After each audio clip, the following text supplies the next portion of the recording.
States across the country are opening up, some more than others. For those missing Mickey Mouse, they can now see but not hug. Walt Disney's original theme park reopened for the first time in over a year in Anaheim, California. And elsewhere in the state, a new bill allowing tens of thousands of inmates to be released early is raising concerns. And Republicans and Democrats disagree on what qualifies as infrastructure. It's not just a $4 trillion price tag, it's also the contents. Tune in to Deep Dive as we explore these topics and more.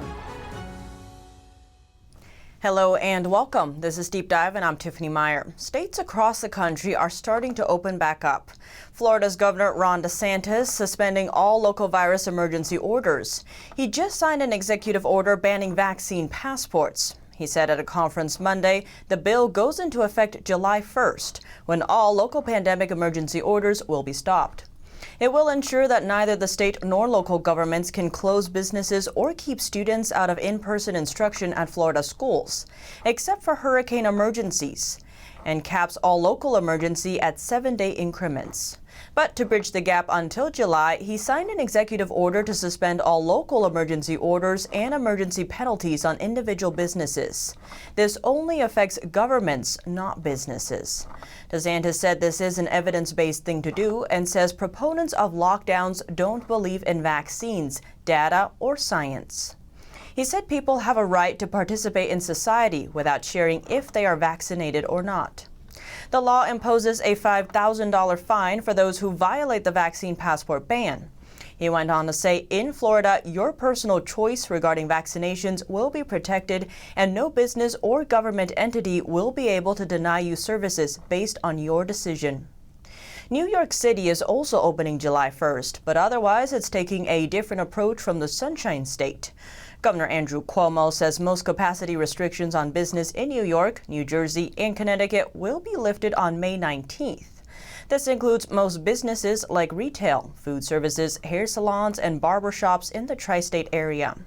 Customers will still need to maintain 6 feet of social distancing if no barriers are in place. As for indoor services, those curfews are to be lifted on May 31st. Other restrictions will be eased but not totally removed. Restrictions like gathering size limits in stadiums. But capacity in most places are going up. Offices can increase capacity from 50% to 75%. And for the first time, Cuomo allowed seating at bars across the state to reopen on May 3rd. Now, what about cultural icons like Broadway? Cuomo signaled Broadway theaters can reopen as of May 19th, but it might take some time before curtains actually go up. The Broadway League says they don't plan to reopen until fall. And as for the subway, Cuomo also announced the transit system will return to 24-hour operations on May 17th. That's the same night the midnight curfew on bars and restaurants are going to lift. Since the pandemic started, New York City Transit has been closing overnight for cleaning and disinfecting, and homeless people who were sleeping in the subway systems were referred to supportive services. As for Michigan, the state is tying reopening with vaccination rates. It is dubbed the MI-Vac to Normal plan, and it lays out 4 milestones based on the rate of vaccinations. The state has a goal of vaccinating 70% of Michigans 16 years and older. Of those 16 years and up, 48.8% have received at least 1 dose, and 35.9% have been fully vaccinated. So what are the 4 milestones? The first one is 55% with the first dose of the vaccine, plus 14 days of in-person work for businesses across all sectors. The second milestone is 60% having received the first dose, plus 14 days indoor capacity at sports stadiums, conference centers, banquet halls, and funeral homes will increase to 25%. And capacity at exercise facilities and gyms will increase to 50%. Restaurants and bars will also have their curfews lifted under that milestone. The third one is 65% getting the first dose, plus 14 days for all indoor capacity limits to be lifted, and only social distancing will be required. Restrictions on social gatherings at residences are further relaxed. The fourth and last milestone is 70% receiving the first dose, plus 14 days restrictions on gatherings and face masks lifted. The Michigan Health Department will no longer employ broad mitigation measures unless unanticipated circumstances arise, such as the spread of vaccine-resistant variants. But if new cases remain greater than 250 daily per million as a 7-day average in the region, the health department may delay the lifting of restrictions even if the vaccination rates are reached. Now, some states are open already, like Georgia. Governor Brian Kemp tweeting on April 7th, Georgia is open for business. He rolled back many of the pandemic restrictions in his state. After May 1st, social distancing is strongly encouraged, but no longer required. Other changes include bars and restaurants no longer have to space out tables, and workers don't need to wear masks. Specific requirements for gyms, movie theaters, and salons and other industries were also lifted. But not all states are that open. California still has some of the strictest restrictions in place.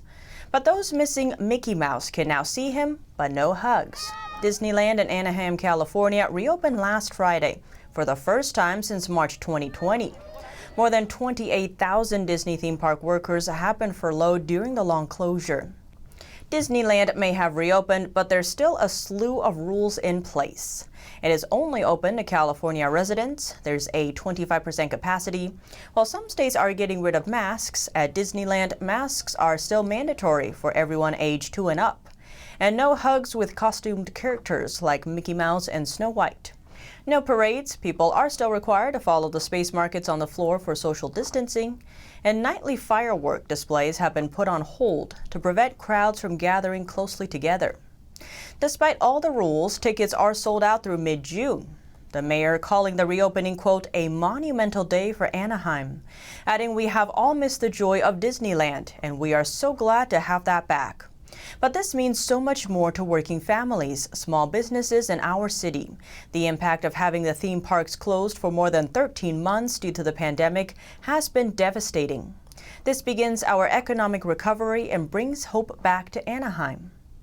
Staying in the West Coast, a new bill allowing tens of thousands of inmates to be released in California is raising eyebrows. California is giving 76,000 inmates an opportunity to leave prison early as the state aims to reduce prison population.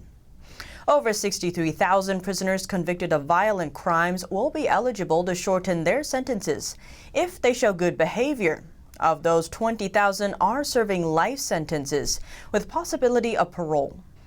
The State Office of Administrative Law approved the changes on Saturday. The department spokeswoman said in a statement, the goal is to increase incentives for the incarcerated population to practice good behavior and follow the rules while serving their time, and participate in rehabilitative and educational programs, which will lead to safer prisons.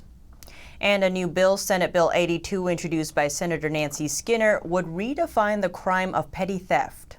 Chairwoman of the California Narcotic Officers Association explains, saying, so this is going to give the option that if the item that's being stolen is less than a certain amount of money, even though it is by force or fear, that it's no longer a robbery or no longer stands for the punishment or the correction of a robbery. So that is not okay, because it's going to empower many individuals to commit robbery. According to the bill, if the robbery is under $950, no gun is used, and the victim is not seriously injured, it would be considered a petty theft instead of a felony. This comes as Californians have been increasingly concerned about laws becoming more lenient toward criminals. President of the Organization for Justice and Equality said any robbery is a felony, and if a robbery involves the use of weapon or serious injury, then it would go to a higher level, aggravated felony. So Skinner is going the opposite direction. Therefore, everybody is frustrated. And council member of the city of Palo Alto said this is not acceptable. We, especially our elderly, need to feel safe. When they reached out to Skinner's office, he said she offered amendments to the bill. Opponents are asking Skinner to withdraw SB 82 altogether. The bill is currently on hold. And a quick update on the border. President Biden is quadrupling the number of refugees who can enter the U.S. this year. He's reversing course just 2 weeks after the White House said it would keep the level set by former President Trump. President Biden raised the refugee cap Monday to 62,000 people this fiscal year. That's after backlash over his previous plan. He says the increase shows the U.S. will welcome and support refugees. Refugee advocates and some Democratic lawmakers criticized Biden in April for keeping the Trump administration's 15,000-person limit. The administration has said they didn't have the capacity to resettle that many refugees this year because of the pandemic. Biden added more slots for refugees from Africa, the Middle East, and Central America. He also ended Trump's restrictions on resettlements from Somalia, Syria, and Yemen. Biden said in a statement, "It is important to take this action today to remove any lingering doubt in the minds of refugees around the world who have suffered so much and who are anxiously waiting for their new lives to begin." Refugee settlement agencies are applauding Biden's action, but say more needs to be done. The refugee program is different from the asylum system. Refugees come from all over the world, many fleeing conflict. They undergo vetting while still overseas, unlike the migrants who arrive at the U.S. border and then request asylum. Biden says his goal for next year is to admit 125,000 refugees, but he says that will be hard to do. And before we end, let's turn to Biden's multi-trillion-dollar infrastructure proposal. Senate Minority Leader Mitch McConnell strong his statement against Biden's infrastructure plan yet. He said at a press conference Monday, "I don't think there will be any Republican support, none, zero, for the $4.1 trillion grab bag, which has infrastructure in it, but a whole lot of other stuff." So what are Republicans willing to back? McConnell mentions the counter-proposal put forward, saying we are open to doing a roughly $600 billion package, which deals with what all of us agree is infrastructure, adding if it is going to be about infrastructure, let's make it about infrastructure. But what constitutes infrastructure? Many Republicans argue Biden's American Families Plan goes beyond infrastructure. Biden and Democrats, meanwhile, seem to be redefining what infrastructure is. Some have dubbed Biden's package as human infrastructure. House Speaker Nancy Pelosi has called it personal infrastructure, saying on Thursday, the personal infrastructure must be built in order for the physical infrastructure to involve everyone in its success. Adding in that is why, whether it's women, minorities, people of color, veterans, rural Native American communities, as well as businesses must be able to participate in all of that. Senator Bernie Sanders also backed Biden's so-called human infrastructure plan, saying earlier in April that human infrastructure means housing. And New York's Democratic Senator Kirsten Gillibrand earlier this month called paid leave, childcare, and caregiving all infrastructure. As for who's paying for the so-called human infrastructure, such as childcare, free college tuition, and paid time off, Biden has indicated tax hikes on the wealthy, which Republicans are also wary about, saying it could hurt the economy more rather than help. Even without Republican support, Democrats can turn to budget reconciliation again. That's how the $1.9 trillion COVID relief package was passed. But moderate Democrat Senator Joe Manchin has said he is against using the method after the partisan passage of the COVID-19 package. He is also opposed to raising the corporate tax rate so high, suggesting a 25% rate instead of the 28%. The Biden administration, meanwhile, hopes Congress makes major progress on the infrastructure package by Memorial Day and passes the bill by July 4th. But what do you think? Let me know below. Thanks for tuning in to Deep Dive. I'm Tiffany Meier, and see you soon.